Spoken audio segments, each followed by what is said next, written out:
Fossil for Yale throws around the term climate justice a lot, but what does it actually mean?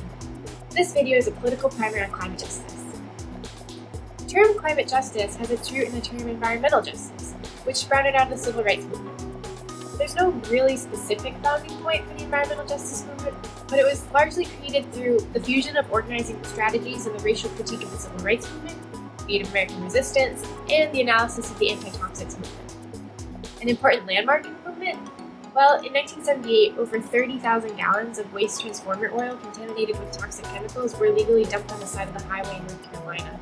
The state of North Carolina chose to relocate the waste to a landfill in the small rural community of Afton, North Carolina.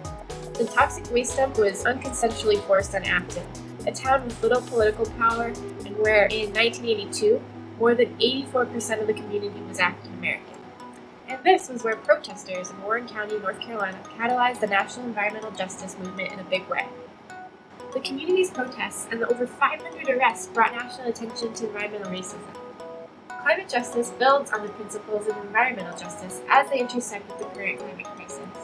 Climate change will continue to lead to unprecedented changes in the natural environment, which will in turn affect the way we live, our health, energy sources, and food production systems.